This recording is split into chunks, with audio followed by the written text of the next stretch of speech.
What's up, nerds? Today, Plugged In is back better than ever. I'm your host, Max, along with my guest, X and Sanai. Today, we're going to be talking about the Friday the 13th series, Quantumania, the Avatar trailer, and so much more. Let's roll the intro.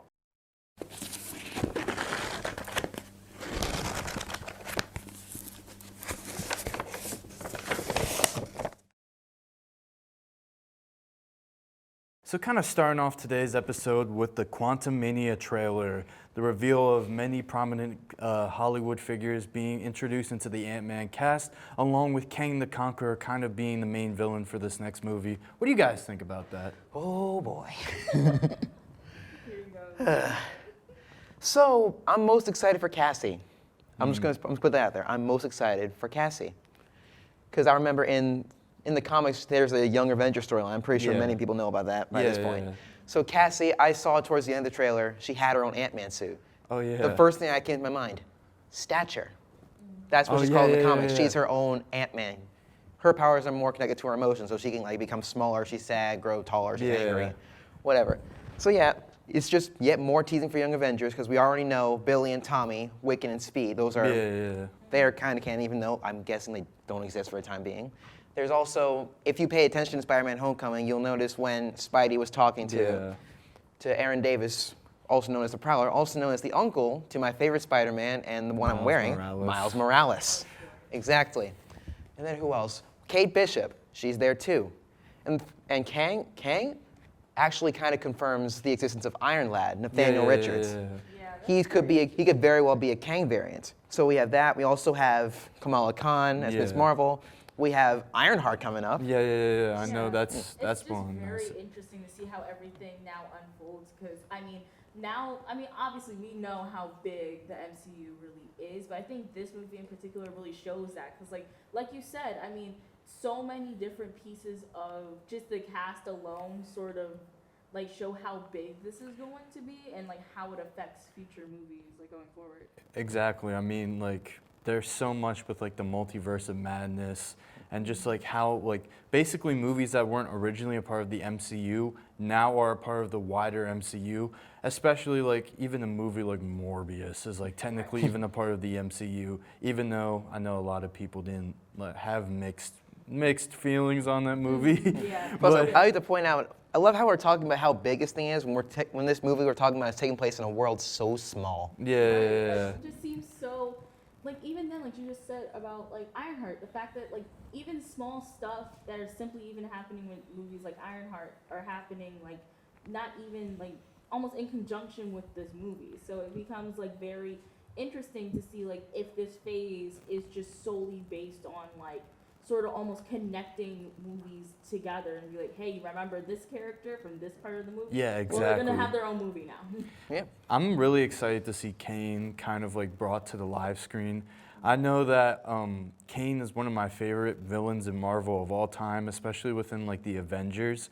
And I feel like compared to somebody like Thanos and compared to somebody like Ultron, don't get me wrong, those are really great villains that the Avengers have faced, but Kane is just a completely different animal. And especially if you watch some like the early Avengers cartoons from like the early 2010s, he was a menace in those shows. And I'm just so excited to see what they're gonna do with him. I just feel like, especially like how you brought up Thanos, I feel like a lot specifically with like the villains so far, I feel like this was sort of like their way of like preparing for this moment. Like, we went through Ultron, that was okay, it wasn't too hard for us to get over Ultron. Thanos was probably a bigger threat, obviously, with like wiping out half of the world. So like it was obviously like these are becoming bigger and bigger threats. So now with the Avengers technically kind of disbanding. Now it kind of gives a thing of like, what are we gonna do?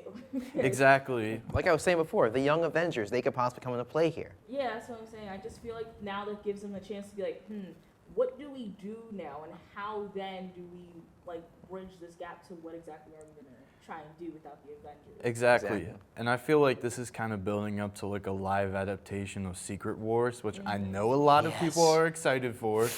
And I can't wait to see that kind of brought to the live screen. And I'm just looking forward to it, especially with what they're planning on doing with this movie with Ant-Man and the rest of Quantumania. Now, kind of wrapping things up on the Marvel side, Chainsaw Man, recently being released and is now available on Crunchyroll. It is a not live, but an adaptation of the original manga by Fujimoto. What do you guys think of the series so far? I do like it so far. I mean, I will say I was a bit thrown off by the concept because it literally is about a man who has a chainsaw for a face. God, I'm very straight to the point. For a face. I've seen a lot of crazy animes in my time. Never thought I would ever say that sentence out loud.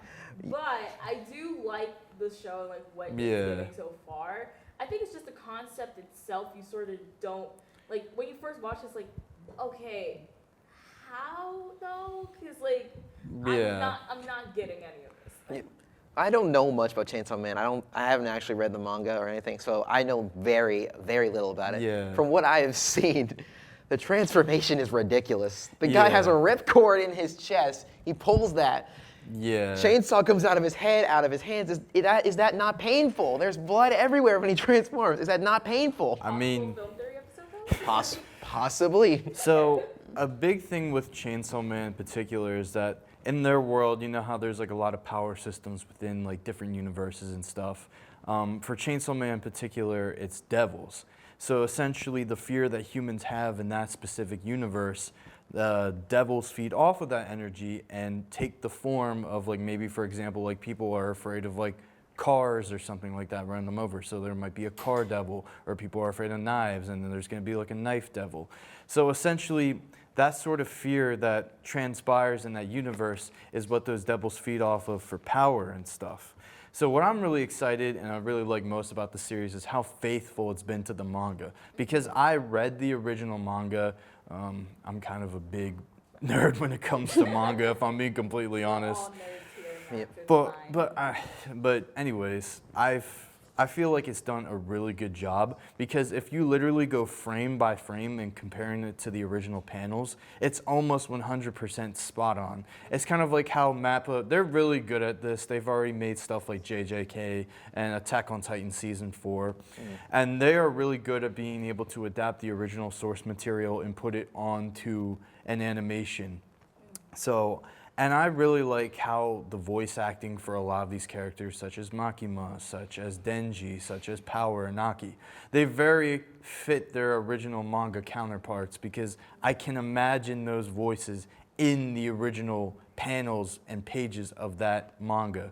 And especially with how the way the plot's moving, the pacing, they're not rushing it, they're not taking their time with it, but they're making sure that it's at a pace that people who don't want to read the original manga or have no idea what's going on, they're able to keep up with it.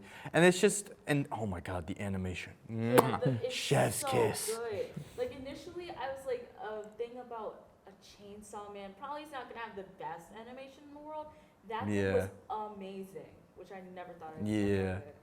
I know, I really like some of the fight scenes. I mean, MAPPA, you can never go wrong with a MAPPA fight scene, whether it's Attack on Titan or Jujutsu Kaisen. They just always nail it out of the park.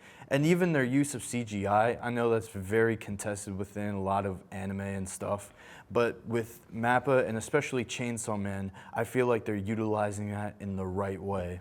Exactly. Also, can we talk about, I don't know his name, it's the little chainsaw dog. He's adorable. Oh, Pochi?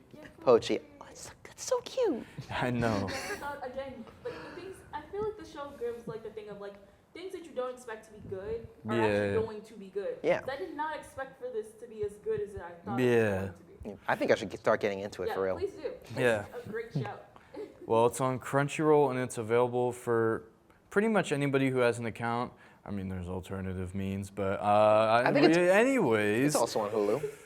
But yeah, Chainsaw Man, basically to wrap it up, it's an amazing show. Go watch it and read the manga if you prefer reading stuff. Vroom, vroom. And kind of switching gears from animation to the live screen, one of the more recent upcoming movies, Avatar 2, just released more of its trailers. And a lot of movies are in production for that franchise. Oh, Christ. What do you guys think? Jesus Okay. Christ. I will remember us talking about this, what was it, maybe 2 weeks ago? Yeah. When they said that there's already the fourth one being made when we haven't even seen this one yet. I was so confused because, again, I think, and this is me being very generous in my response, I think that this is a bit cocky to do because if you bring out a second movie, not even like if you already are having a second movie out and you're like, and we have a third one, and fourth one, and fifth one, I'm like, we didn't even get a chance to enjoy the second one yet. The second one isn't even out yet. It probably won't be out till like December. How are you like going to make this movie and be like, we're trying to make a series, and we don't even know what the second one even looks like yet? Like, How are you making so many movies at once? That's my question. How are you making are you already on number 4 when 2 is just coming out? I mean, Hollywood is notorious for that kind of thing, so I'm not surprised if I'm being completely honest. I don't know. It just seems so weird to me because I mean, sure, there are plenty of series of things that like take multiple like series to wrap up. Heck, 007 is like a great example of this because there was like at least a good 5 of those movies that came out in 1 year. So I mean, trust me, I've seen some stuff when it comes to people just punching out movies, but this is just ridiculous because the second one hasn't even come out yet and probably won't be out for another month. And then they're like, let's build up hype and get a 4th one made. How? It's so stupid. I feel like it's mostly just for the money because of how successful the first one did. And let's be honest, it looks beautiful on screen. Like the CGI looks really amazing. Like honestly, I don't think the story was like terrible, but I don't think it was like the most compelling story of all time. Dare I say the story from the first one was better than this one? I just think it's mostly just like a cash grab because Avatar, like what really sells it, it's the world building and the aesthetic, what it looks like. People just like looking at it. So I feel like that's one of the major reasons. And don't get me wrong, some of the themes behind it, at least in the first movie, are very important, I feel like, for people to understand. But when you're making multiple movies at the same time, grinding out more than some hardcore raging nerd at Elden Ring, I feel like you gotta be able to just like take a step back and be like, okay, You know this who is you mostly are. for cash. But I feel like I do agree with that because it's very just like, I don't understand why you would have to keep making all of these movies unless you're doing it to get money from it. Because otherwise, if these movies come out and they are bad, because they most likely will be with the fact that they keep grinding them out like this. Major whoopsie. Exactly. It's just going to be bad for the whole series because the first one was good. I actually liked the original Avatar. This one seems decent enough. The CGI is good and the story is okay. But if y'all keep like pushing out movies like this, It's just gonna be mid. Exactly. It's just gonna ruin the whole franchise if you do that. So I don't know. I just don't think this is a good idea at all. Right. It's a clear cash grab if I'm being completely honest. Right. And kind of switching gears once again, James Gunn is now announced that he's currently co-running DC, at least in terms of the movie side. Actually, I think maybe the entire company, if I'm not mistaken. Wow. And if there's ever been top 10 biggest betrayals moment, that's got to be one of them. That's got to be on the top of a Watch Mojo list right there. So what do you guys think of that? It just seems weird. Like, I don't know. Like, I mean, sure, in the long run, probably will be a decent decision in the long run. But right now, I don't know. I don't think this was the best idea to do it with. I don't know. I'm honestly kind of excited for it because, like, the Guardian movies, all amazing. They weren't always exactly perfect, but I feel like we can all agree that those movies were amazing to watch. Oh, yeah. And considering how DC has kind of been iffy with a lot of their cinematic, adaptations of their characters. Oh, yeah. I mean, obviously we get gems like the Batman, and then we also get something like Superman versus Batman. More like Batman, Superman, Wonder Woman versus Doomsday. But then James Gunn also directed something like the new Suicide Squad that came out that got pretty, a lot of people like that movie. Yeah. So, and I'm thinking in my mind, I'm like, okay, he's probably going to be able to do a lot with so little. And especially if they're trying to either rebuild their cinematic universe or kind of completely start fresh, I feel like James Gunn is absolutely the guy to go for it. And I mean, he's probably going to be like the DC version of Kevin Feige, if I'm being completely honest. I agree with that because I mean, it is very like, I do feel it is sort of like a Kevin Feige situation because I mean, we've already seen how DC is not really the greatest when it comes to movies. Like I've always said, like DC is great for your TV shows. Yeah. Marvel is good for your movies. So Precisely. I'm hoping that with this, that they're going to eventually build up their movie catalog to even be like attempt to go against Marvel. Yeah. Because right now it's not looking all that great. Like there's some gems in there, but overall it's not great. Yeah, it's so really they're spotty. gonna have, I think him being there would be great to like wrap up their catalog and like, make sure that it's like solid if they want to even go up against Marvel. And I feel like especially too, James Gunn is just like, what about the third Guardians movie? I know that's probably going to be his last Guardians movie of all time, but if they try to make any others after that, I feel like a third movie is what they need to wrap it up. But if they try to make any other Guardians movies, it's just going to be... I don't know if they should do any others. Like once 3 hits, that's all we need of the Guardians.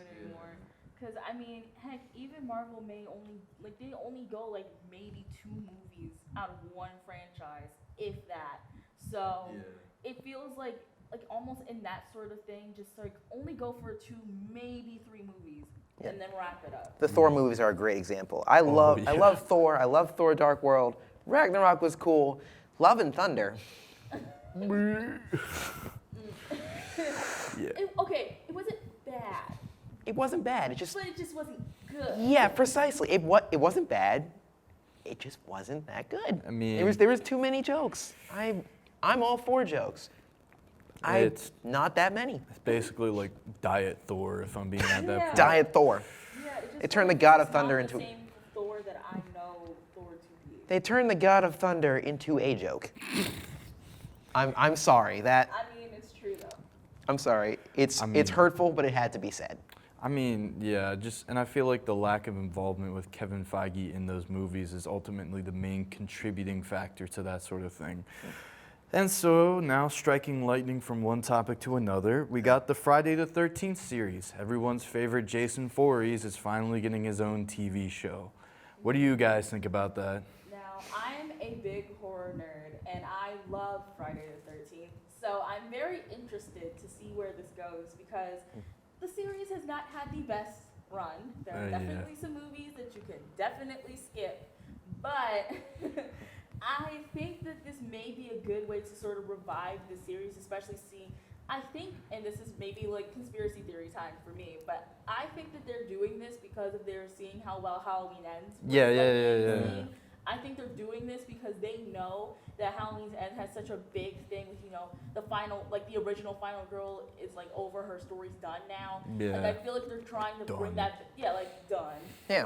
We don't know if it's ever going to be the end with them, but I feel like at least with Friday the 13th, I think they're trying to give sort of like extra story to be like, hey, we know for a fact y'all don't know anything about this character, so we might as well at least give you some content to at least explain something about this character by this point. Jason backstory. Exactly. Jason backstory. It's literally the definition of a villain origin story. So literally, because I mean, we don't know how long this series really is going to be. So for all we know, this could be multiple seasons of us finally figuring out who this character is. And I feel like, there's TV shows out there like Hannibal, for example. He was a notable character in his movies, but I feel like a lot of people sort of overlooked him because maybe the quality of those movies weren't the best. But when his TV show came out, a lot of people enjoyed just seeing him as a character run rampant and see what his origin story was like. And I feel like Jason has the potential to have that sort of ability with this, new TV show coming up and everything.